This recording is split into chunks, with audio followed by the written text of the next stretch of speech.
He should not have said it out loud, but once the words left my mouth, there was no way to pull them back. I don't owe you anything, Evelyn. For a second the room went completely silent, not the peaceful kind of silence, the kind that presses on your chest and makes the air feel heavier. Evelyn Chen didn't move, didn't blink. She just stood there in the middle of my small living room like a storm that had decided to walk in wearing expensive heels. Then she said the one sentence that made my heart stop. You owe me 20 years of my life, Daniel, and tonight I came to collect. Behind me I heard the quiet creak of a chair. My daughter Lily had stopped pretending to do her homework. Dad, she said softly, and that was the moment I realized something terrible. The past I had buried for 2 decades had just walked through my door. And it had walked in front of my child. I rubbed a hand over my face. Lily, I said carefully, why don't you finish your math in your room? But, please. She hesitated. My kid was smart, too smart sometimes. Her eyes moved from me to the woman standing in our living room. Evelyn stood perfectly still, her black coat still dusted with snow from outside, her posture straight, controlled, like she belonged in glass boardrooms instead of a worn apartment with a flickering heater. Lily finally nodded. Okay. But before she left, she gave Evelyn one long, curious look. Then she disappeared down the hallway. The door clicked shut, and suddenly it was just the two of us again. 20 years collapsed into that tiny space. I let out a slow breath. You always had a talent for dramatic entrances, I muttered. Evelyn didn't smile. You always had a talent for pretending things weren't your responsibility. That stung more than I expected. I leaned against the kitchen counter. You vanished, Evelyn. My voice came out rough. One day we were planning how to survive long distance. The next day your phone was dead, your house was empty, and nobody would tell me where you went. Her jaw tightened. I know. I wrote letters, I continued, dozens of them. Nothing. I called until your number got disconnected. Nothing. I drove by your house like an idiot hoping you'd magically show up. Still nothing. And now, I said quietly, you show up at my door after 20 years and tell me I owe you something. Her eyes finally softened, but only for a second. You do. I laughed once. Dry, you're serious. Completely. The heater hummed in the corner. Outside, the wind pushed snow against the windows. Evelyn slowly took off her coat. Underneath it she wore a dark blue dress and a fitted blazer, professional, impeccable, the kind of outfit people wear when they're about to make billion-dollar decisions.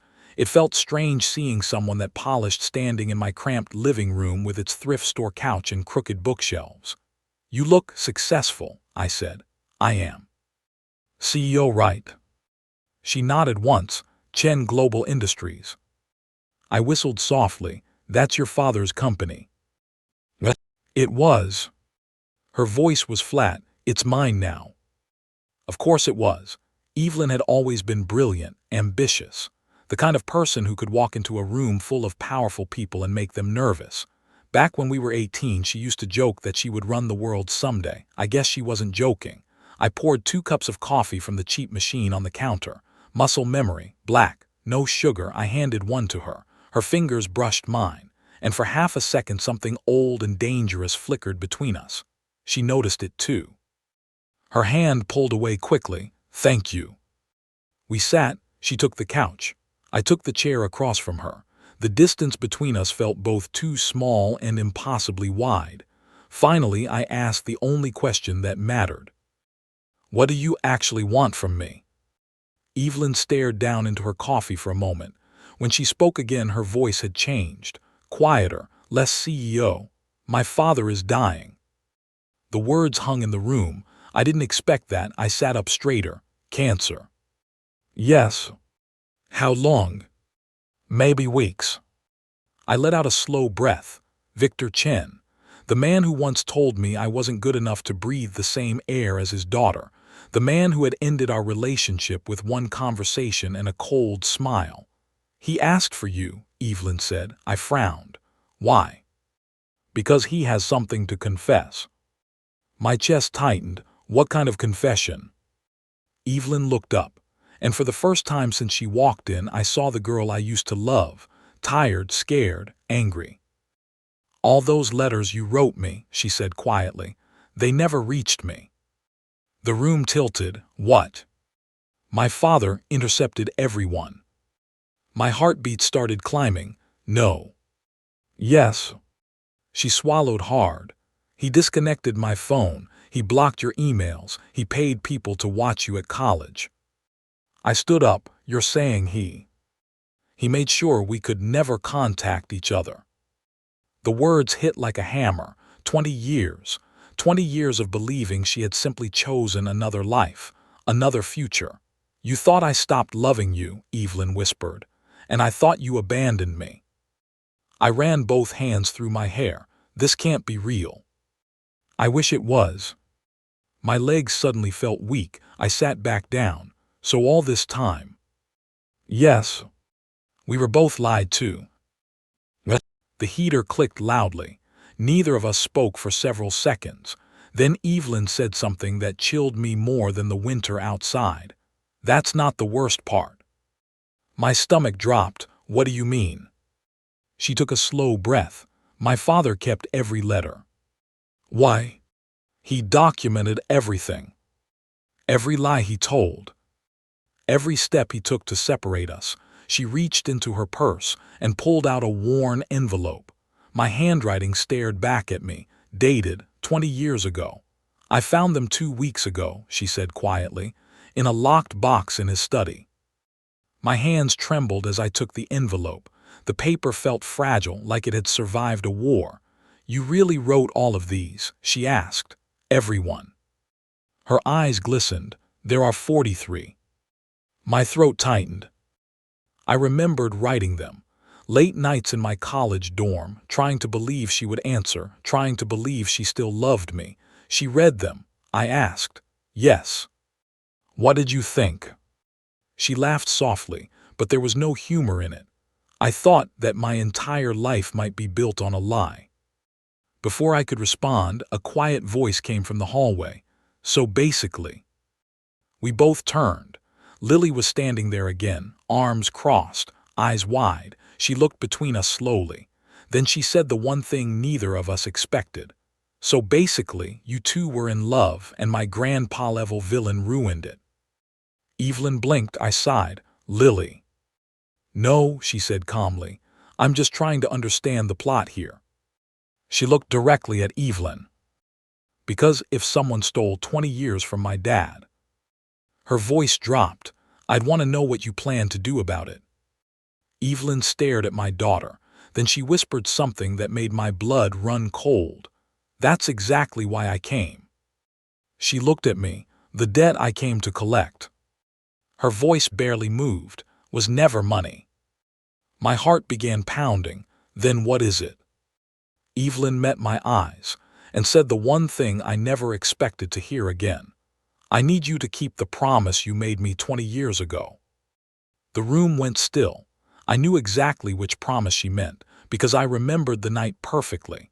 Fireworks exploding over the football field, her hands holding my face, my voice saying the words I believed with everything I had. If you ever need me, I'll be there. Evelyn's eyes searched mine. My father is dying, Daniel. Her voice cracked, and before he dies, he wants to face the man whose life he destroyed. She took a slow breath, and I need you there when it happens. I stared at her, my chest tightening, because suddenly the past wasn't just knocking on my door anymore. It was asking me to walk straight back into it, and I didn't know if I was strong enough to do that. I didn't answer her right away, because the moment Evelyn said those words, something old woke up inside my chest. Not anger, not exactly, something heavier. 20 years of questions I had forced myself to bury. I looked at the envelope still sitting in my hand, my handwriting. My words, my younger self reaching across a distance that had never really existed. Dad. Lily's voice pulled me back. She had stepped further into the living room now, curiosity beating caution. Is he really dying? Evelyn nodded slowly. Yes. Lily processed that for a moment, then she looked at me. So he wants to say sorry. That's the idea, I said, and you don't know if you should go. Smart kid, too smart, I rubbed the back of my neck. It's not that simple. Lily shrugged lightly. It kind of is. Evelyn watched the exchange quietly. For the first time since she had arrived, there was something softer in her expression. You raised her well, she said. Her mother deserves most of the credit. The room shifted slightly at that. Evelyn lowered her eyes. I heard about Sarah. My throat tightened. 4 years ago. I'm sorry. I nodded once. Yeah. Silence settled again. Then Lily spoke, blunt as always. If someone stole 20 years from my dad. She looked straight at Evelyn. Then I think they should say sorry to his face. I exhaled slowly. Lily. What? She said. You always tell your students that stories need proper endings. I stared at her. She wasn't wrong. That was the problem. Evelyn stood. I should go. I looked up. What? This is a lot, she said quietly. You deserve time to think. She slipped her coat back on, moving with the same controlled precision she had when she first walked in. But something about her shoulders looked heavier now.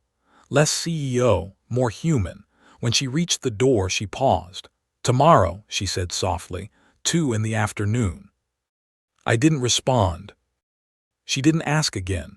Evelyn Chen had never been the type to beg. She opened the door. Cold air rushed into the apartment. Snow had started falling harder. Before stepping outside, she turned back once more. Whether you come or not, she said, I'm glad you know the truth now. Then she left. The hallway swallowed the sound of her heels, and suddenly the apartment felt strangely empty. Lily sat beside me on the couch. You're going, she said. That wasn't a question. Nope. I sighed. You think you know everything. I know you, she replied. That was annoyingly accurate. I stared down at the envelope in my hand again. 20 years, 43 letters, 43 times I tried to reach her.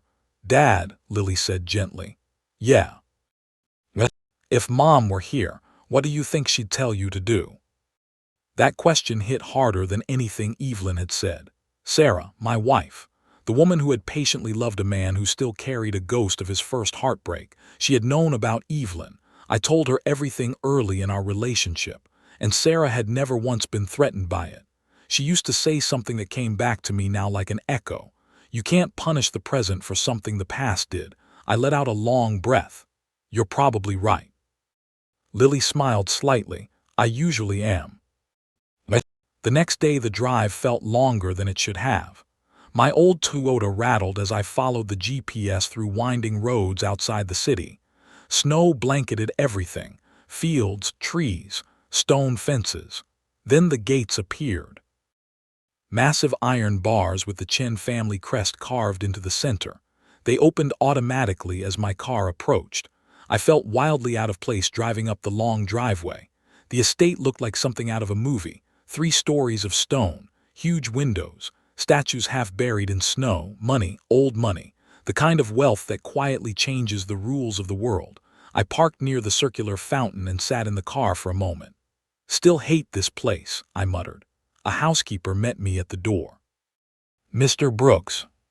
Her voice was polite, professional. He's waiting for you. I followed her through a marble hallway that probably cost more than my entire apartment building. Every step echoed. Finally, we reached a large bedroom at the end of the hall. She knocked gently. Mr. Chen, your guest has arrived. A weak voice answered, send him in. The housekeeper stepped aside. I walked inside. Victor Chen lay in a hospital bed near the window. For a moment I didn't recognize him. The man I remembered had been tall, sharp, intimidating. This version looked fragile. Cancer had hollowed him out. His skin was pale, his hands thin and shaking, but his eyes were the same, sharp, calculating. He studied me quietly. Then he gave a tired smile. You came. I stayed near the door. Don't sound so surprised. I am. His voice was barely above a whisper. I wasn't sure you'd want to see me. You weren't wrong. Victor chuckled weakly. Fair. He gestured to the chair beside the bed. Sit, Daniel. I hesitated, then I walked over and sat down. For a moment we just looked at each other, 20 years of silence hanging between us. Finally he spoke. I owe you an apology. That's an understatement. His lips twitched. Yes. He took a slow breath. Everything Evelyn told you is true. You intercepted my letters. Yes. You lied to her about me. Yes. You made sure we could never contact each other. Yes. The calmness of his answers made my chest burn. Why? Victor closed his eyes briefly. Because I thought I was protecting her. I laughed bitterly. From what? From you. My fists clenched. You really believed that? I believed you would limit her. His eyes opened again. You were a good young man, Daniel, kind, loyal, honest. Those don't sound like bad things. They are not, he admitted, but they are not the qualities that build empires. There it was, the same arrogance. Even dying, the man couldn't quite let it go. You decided my life for me, I said quietly. I decided my daughter deserved more. You stole her choice. Yes. The honesty surprised me. No excuses, no denial, just a dying man staring straight at his mistakes. Victor's breathing grew heavier. I watched her become extraordinary, he continued. She built the company beyond anything I imagined. But she was alone. I didn't respond because he wasn't wrong. I saw it, he said softly, the walls she built. The loneliness, the way she never truly trusted anyone again. His voice cracked slightly. That was my doing. Silence filled the room. Then he looked directly at me. I destroyed the best thing she ever had. My jaw tightened. You destroyed something for me too. I know. His hand trembled as he reached toward the nightstand. He opened a small wooden box. Inside were dozens of envelopes, my letters, all of them, carefully preserved. I read every one, he said quietly, before Evelyn found them. Why? His eyes filled with something that looked dangerously close to regret. Because I wanted to understand the man I erased from my daughter's life. I stared at the stack, 20 years of unanswered words. You loved her, he said. Yes. More than I realized. Yes. Victor swallowed painfully. That is why I asked you here. I leaned forward slightly. Why? His eyes locked onto mine. Because I want to ask something of you before I die. My stomach tightened. I don't owe you anything. I know. He nodded weakly, but she does not deserve to carry this alone. Carry what? His voice dropped to a whisper, the truth about what it cost her to live the life I forced on her. My chest tightened. What are you talking about? Victor looked toward the door, as if making sure Evelyn wasn't nearby. Then he said something that made my heart sink. There is something she hasn't told you yet. A cold knot formed in my stomach. What? Victor's voice trembled. 2 years ago. Evelyn almost got married. I froze. She what? Victor closed his eyes, and she canceled the wedding the same day she discovered your letters. The room tilted. You're saying? His eyes opened again. My daughter chose loneliness instead of building a life on a lie. My heart started pounding, and suddenly the past felt far less finished than I thought. I didn't speak for a long time after Victor said that. The room suddenly felt smaller. Evelyn almost got married. The words kept echoing in my head. I leaned back in the chair slowly, and she canceled it because of my letters. Victor nodded weakly. Yes. My chest tightened. She found them 2 weeks before the wedding. 2 weeks? Yes. He swallowed, his breathing rough. She confronted me the same night. The image hit me without warning.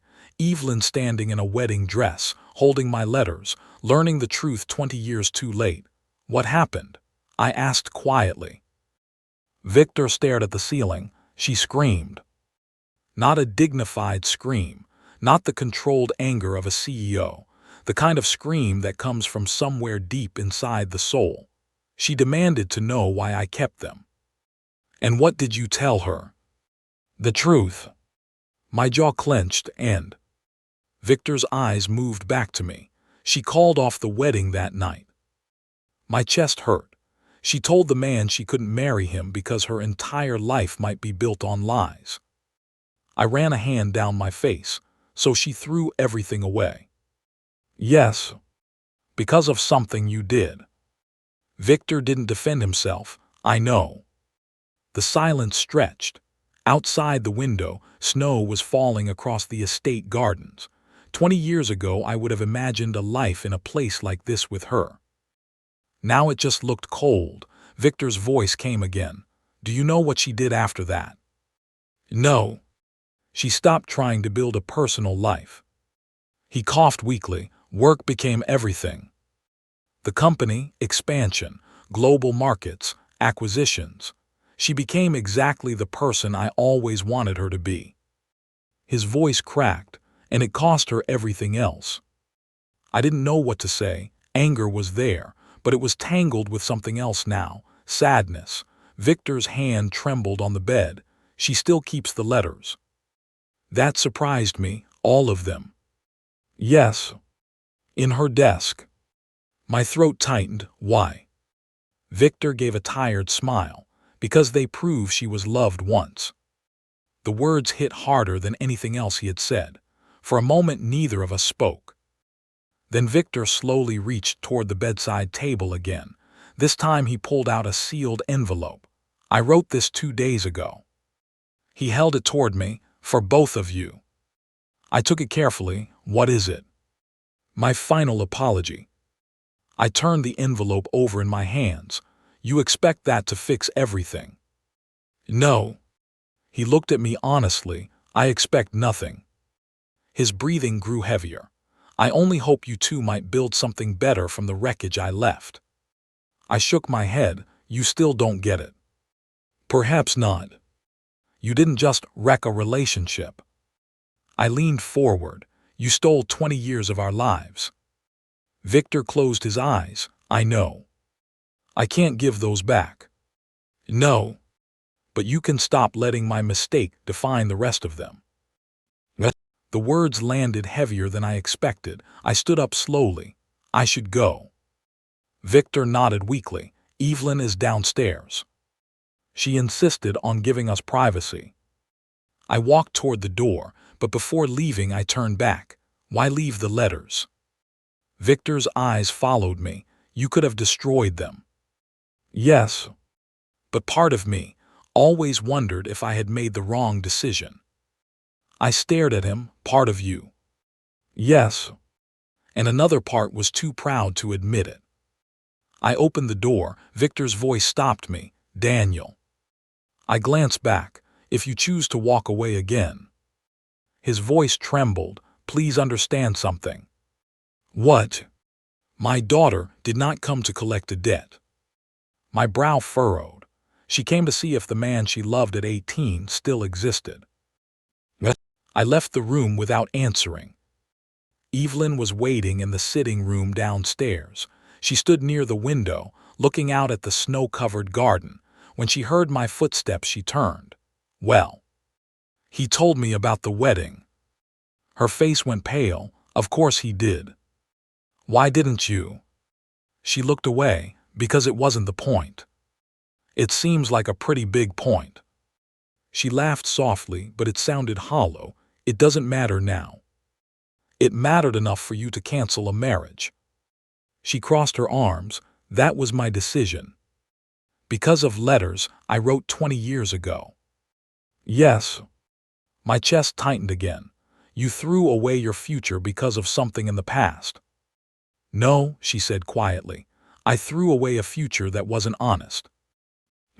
We stood there in silence. Finally she spoke again. "You want the truth?"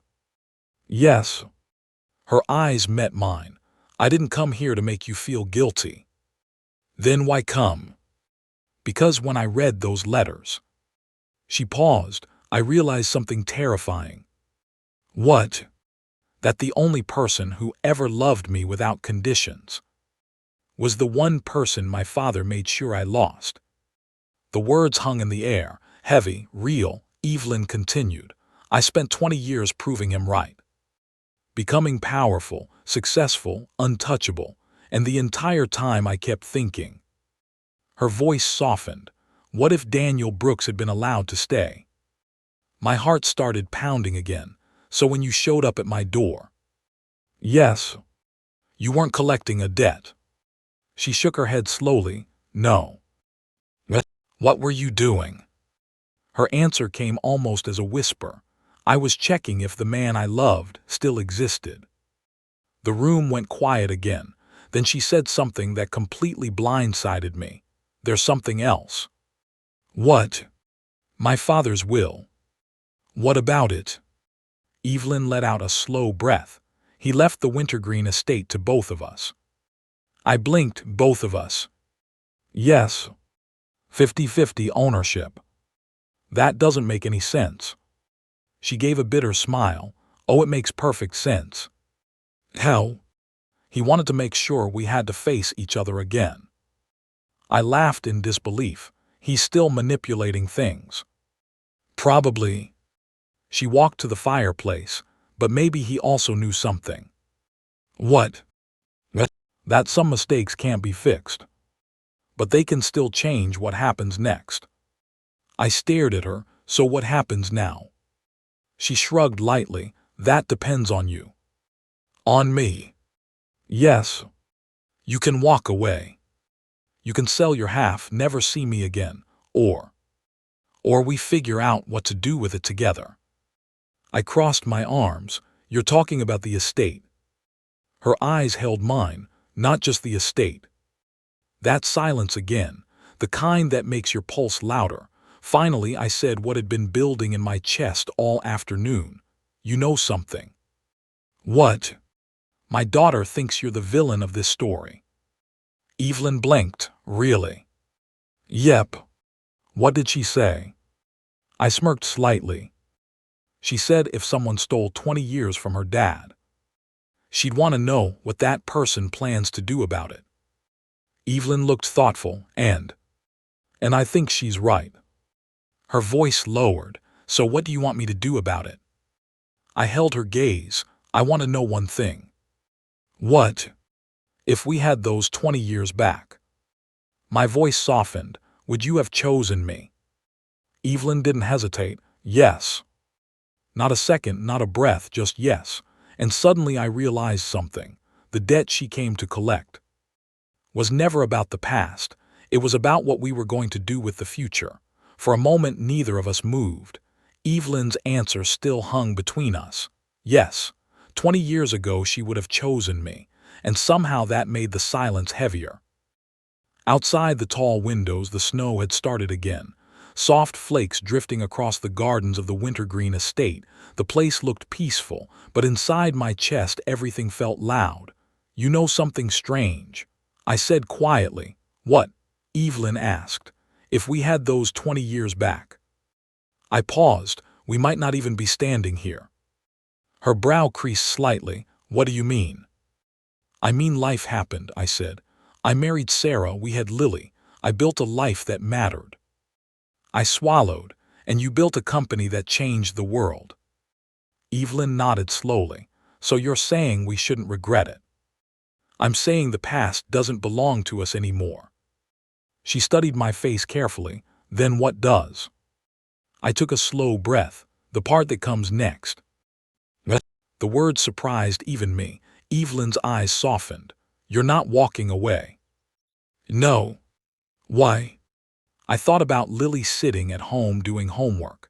I thought about Sarah's quiet wisdom. And I thought about the letters Evelyn had kept for 20 years.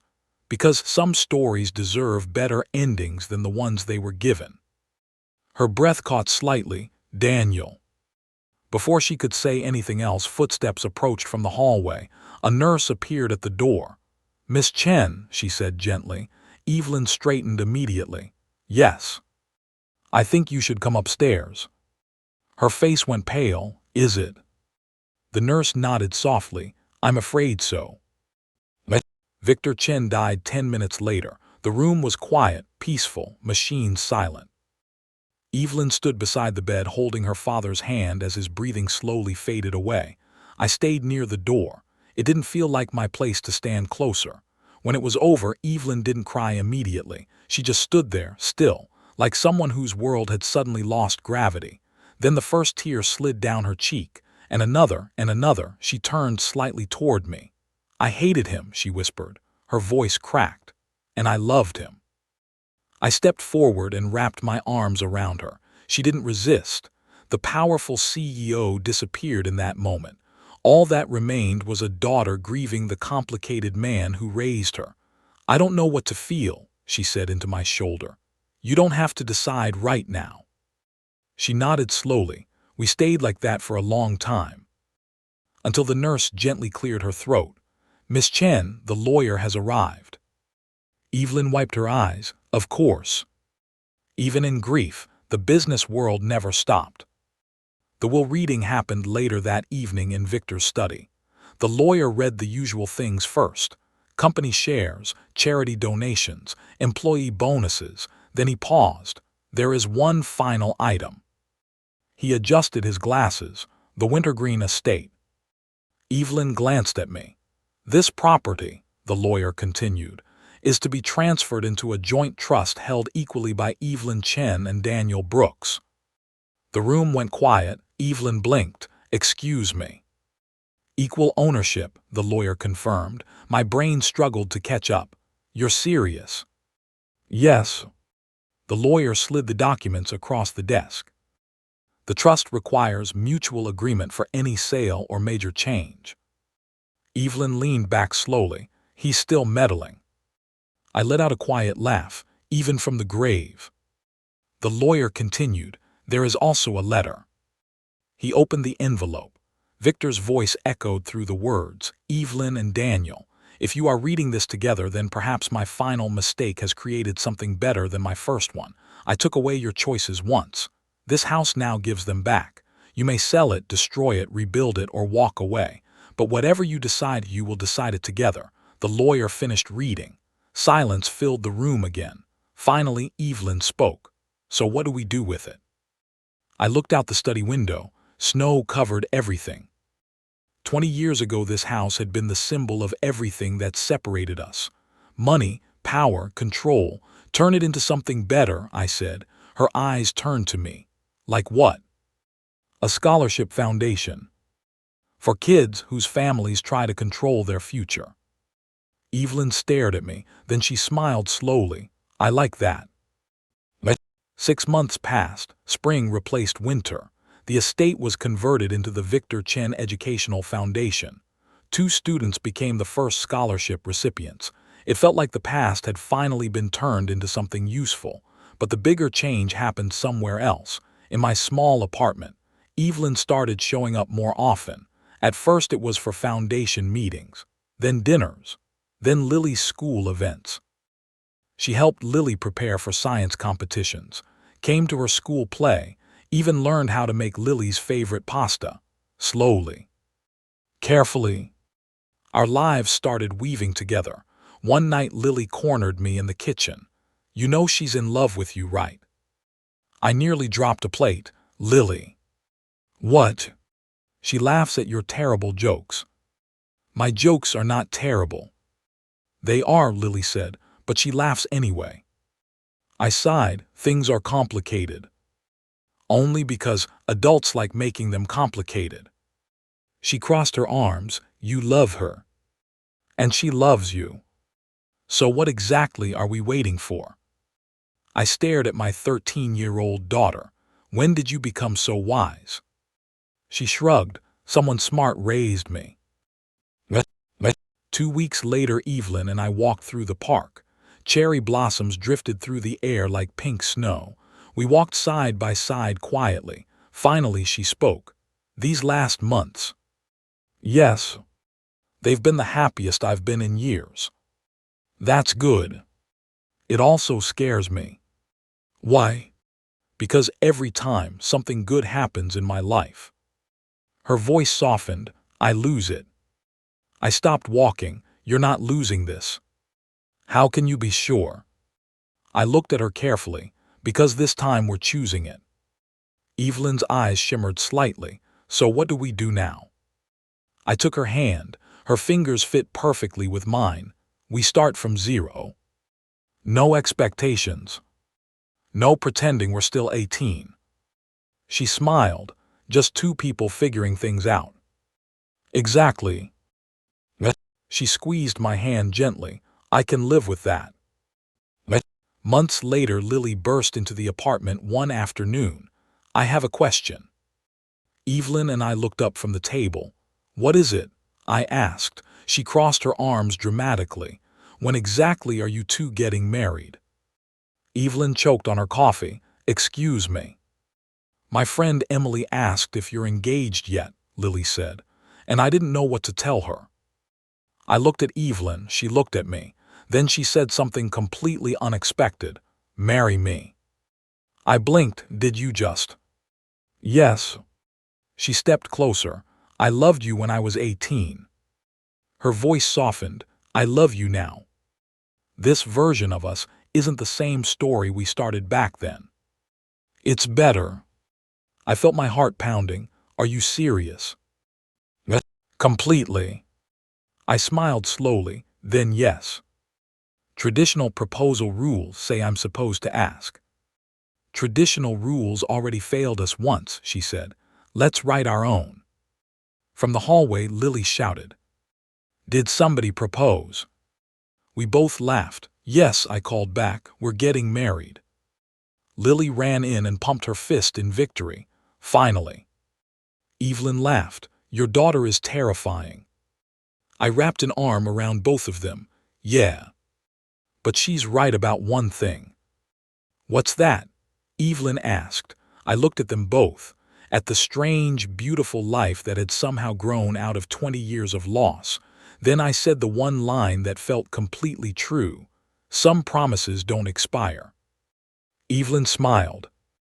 And for the first time since she knocked on my door that winter night, the past finally felt like it had let us go.